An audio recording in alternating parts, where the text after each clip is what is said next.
What's up, you guys? Let's just get into this video on Love and Hip Hop Hollywood, the season premiere, whatever. This is a brand new version of Love and Hip Hop. We already got Love and Hip Hop New York. We got Love and Hip Hop Atlanta. Now Mona wants to give us Love and Hip Hop Hollywood. So let's just get into it.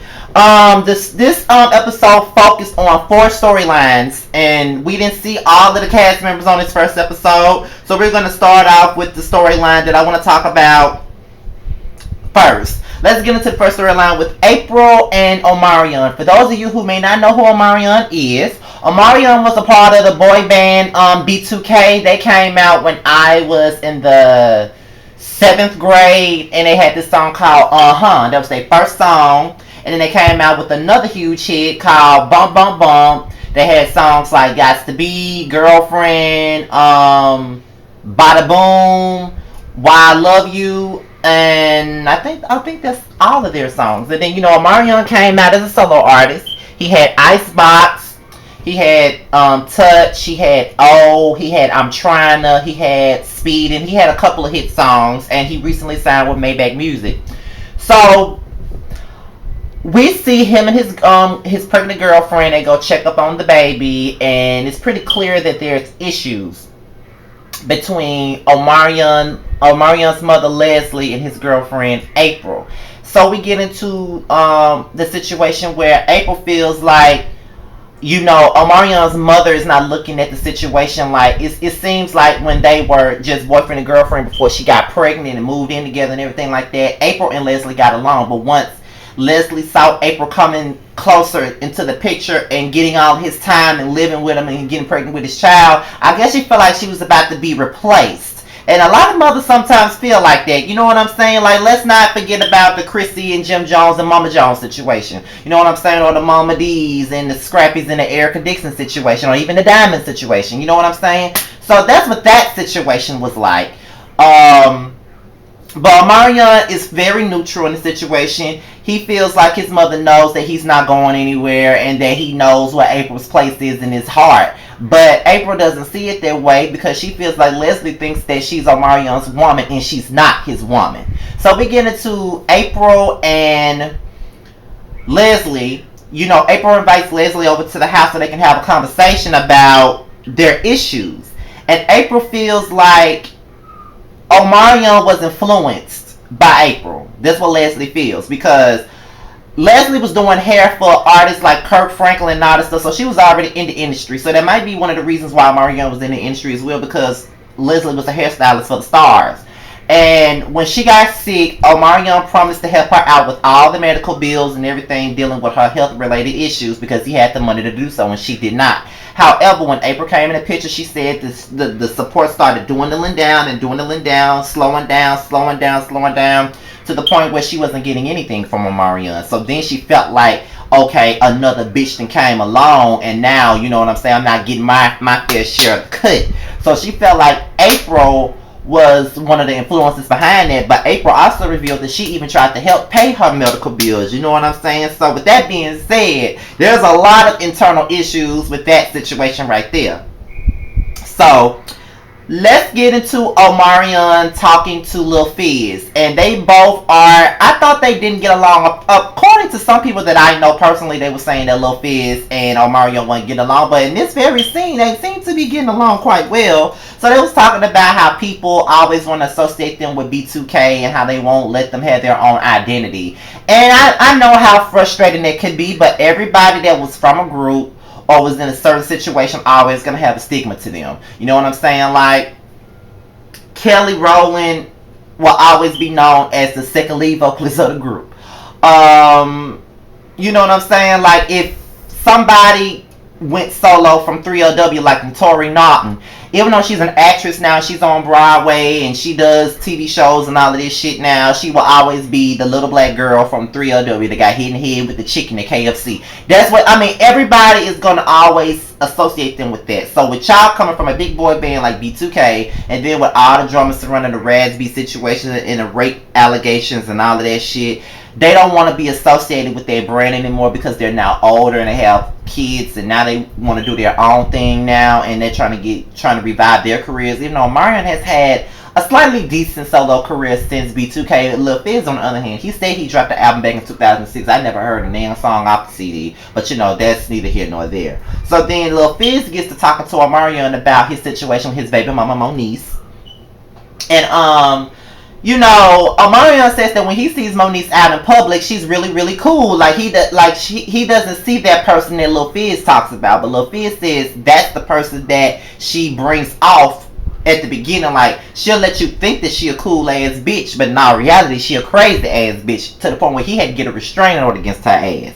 So now they were fighting for custody. Now he has full custody of the kid. He had full custody of the kid temporarily. Now they were both awarded joint custody, but now he still, you know what I'm saying, he still has the kid full time right now. And that's because Moniece doesn't have a stable place to live at. So we get into Moniece, and she talks to Ray J's assistant Morgan, who sounds like a man, who sounds like she needs to be on the Bad Girls Club instead of Love and Hip Hop or whatever. She talks to her, and she feels like, you know, she's trying to be mature about the situation. She wants, you know, to be able to talk to Lil Fizz due to the fact that they do have a kid together. And she wants to be able to have that certain bond with Lil Fizz, so to speak, and have that certain common ground, if you will, because they do have a kid together. So it wouldn't make sense for them not to try to get along for the sake of their child. And nobody want to have that kid grow up in a household when they got in a single parent household and they can't see their parents get along. You know what I'm saying? So that's what she wants. So Lil Fizz has been ignoring all her phone calls, so she pops up on him at the studio.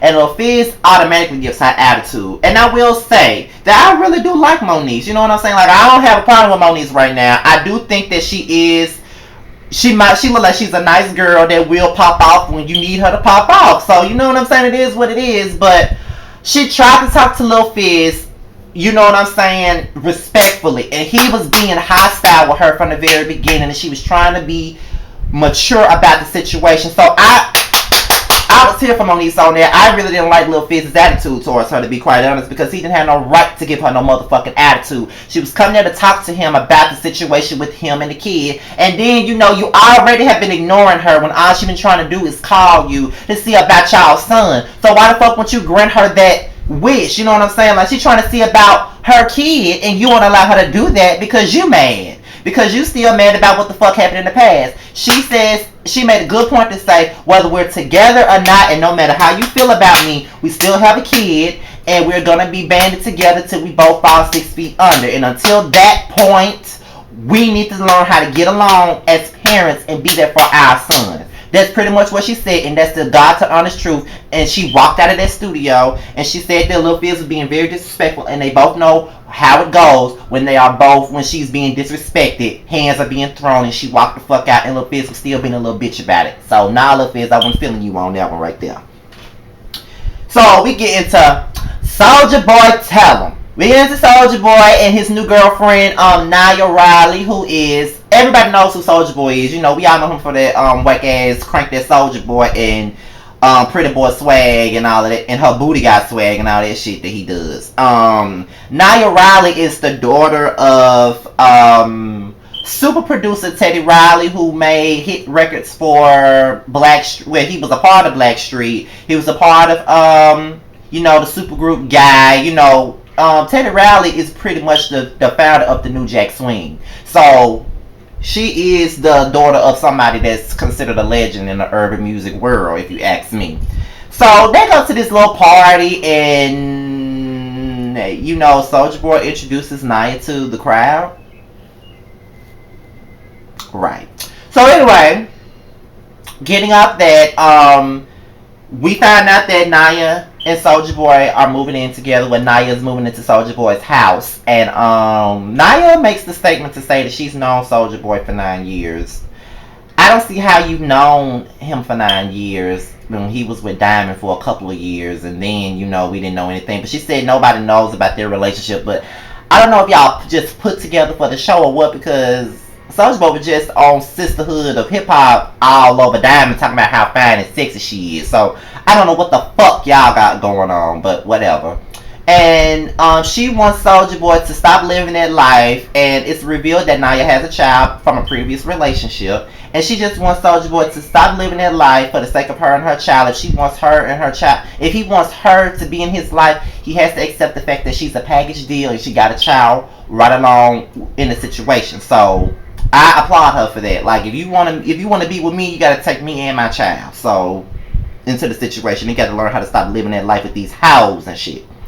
So last but not least, the storyline that's pretty much going to be the main storyline of the whole season. Let's get into Teairra Mari. Now, if you don't know who Teairra Mari is musically, Teairra Mari came out in 2005, and she had a big hit single with the song called "Is There Any Boys Around That Know How to Make a Girl Feel? They wanna make a girl feel, make her feel good. All I wanna know is there any boys around that know how to make a girl feel? They wanna make a girl feel, make her feel good. Yes, I gotta know." Yeah, you know that song. She had that song. She had the song called "I Ain't Had No Daddy Around When I Was Growing Up." Then she also came out like 4 years ago with another song with Soulja Boy and Gucci Mane called "I Got Myself a Sponsor." Well, it's actually called Sponsor, but you know, everybody knows it as "I Got Myself a Sponsor." She was once on Rockefeller Records. She got kicked off in favor of Rihanna, and now she's been in the music business. She's been struggling for the last 3 years to put out an album. She's only released one, which was called Rockefeller Presents Teairra Mari. That came out in 2005. She sold a decent amount of copies. She had the chance to score one top 40 pop hit with "Make Her Feel Good," and she had some mild success with "Sponsor" when she came back out in 2010. She was with Warner Brothers Records, then she left that record label, and now she's signed with Rico Love. So hopefully she takes this, because Teairra Mari is really talented, and I hope that she takes this and she becomes the K Michelle of this franchise of Love and Hip Hop, and do something with the platform, because people are already raving about Teairra Mari being on this show. So she just might be a fan favorite like Kay was. You know what I'm saying? And if you don't know about her musically, just remember her being on the second season of Love and Hip Hop New York, and she was Emily's friend on that show. So, you know, you've seen Teairra Mari around. She's just not really just a plain out of nobody, but to most people, she is nobody. You know? So Teairra Mari talks to her friend girl Hazel, who claims to be this raptress of the West Coast. I never heard not one song by her, but okay. So apparently her and Teairra Mari are roommates, and she's Teairra Mari's friend, and they talk about the situation with Teairra Mari and Ray J and everything that's going on with that. And you know, she said, "Well, you already know what's going on. You already know what me and Ray has been going through or whatever." So, you know, it's pretty clear to me that she's heard it all before. She's seen all this shit before. So, you know what I'm saying? It is what it is. So, you know, Teairra Mari has been with Ray J on and off for the past 8 or 9 years, and they haven't been talking for 8 months, and she's still, you know, dealing with the situation. She's still hurt by the situation, you know what I'm saying? And it's real crazy, because most people would think that she would be getting over it, but she's not. She even got the man name tattooed on her, so they've been together for almost a decade on and off, so you can't just turn love like that off. Then she had to find out about the next bitch in pictures and on blogs and everything like that. So, you know, Ray J is about to throw this RayJ.com party, and he tells Morgan about it, and he wants to invite Teairra Mari. Morgan doesn't want Teairra Mari to be there because apparently Teairra Mari tried to attack her in the past, and she don't want to have no parts of that shenanigans, so she don't want to deal with Teairra Mari, period. She don't think she need to be there, but Ray J wants her to be there because he still got love for her. Teairra Mari and Ray J talk, and she pretty much, you know, cries and lets him know how she really feels about what they've been dealing with in the situation at hand. She lets him know that. And, you know, he still wants them to be friends, but Teairra feels like, how the fuck can you be friends with me and you got this new bitch on your arm and I got to see this bitch? But he was saying, I'm not asking you to go to the fucking fair or to the damn club with me. I'm just saying, let's just be cool. You know what I'm saying? I kind of feel what he's saying. You know what I mean? Let's just be cool. Let's just get it on out the way. You know what I'm saying? So, you know, she started to go off, and she really doesn't want to hear about the situation with him and his new girlfriend, and his new girlfriend living with her. She don't want to hear that. And who wants to hear that? When you still in love with somebody, you don't want to hear about that shit. So I get what she's saying. I honestly do. I've been there. I don't even like to hear about my ex with his new boyfriend on whatever you want to call it. I never want to hear about that. So, or never even want to see it, to be quite honest. So I get what she's saying. I honestly do. It's not about you wanting somebody back. It's just being hurt and knowing how their relationship came to be or whatever, it is still hurtful. So we get into Ray J's party, and Tierra comes in with Hazel E, and Ray J is there with Princess and Morgan. And so soon as Tierra comes in, Ray J greets Tierra and everything like that. And that's when Princess sees Tierra, and Ray J tells them that Tierra is there. So that's when Princess pulls out her phone, and apparently she's been in Tierra's stuff and took pictures. And I remember Princess posting pictures of the coochie creams and shit on Instagram and all of that when her and Tierra went to it. So as Tierra and Ray J are talking, that's when Princess brings her ass over. Like, I don't really get it. That had nothing to do with Princess. So I don't even know why she brought her ass over there, taking pictures, putting shit, like showing her shit, coming over there talking about her coochie creams. Like, what's wrong with a bitch having coochie creams so her coochie could be right? You know what I'm saying? So you coming in being messy, and that's when Tierra threw the drink at her. And I must say that I'm feeling Love and Hip Hop Hollywood. I mean, it wasn't the most drama-filled episode, but like I told Justin last night, via text messages, reintroductions are always slightly boring, and you're just trying to warm up to it, especially in a new series like this. So I'm gonna give it a chance. We're gonna see what it's about. Follow me on Twitter at www.twitter.com/Mr. Still Standing Without the G. My Instagram is rebellious_Scotty, and my Facebook fan page is Team Scotty. So I'm out of here, you guys. Peace.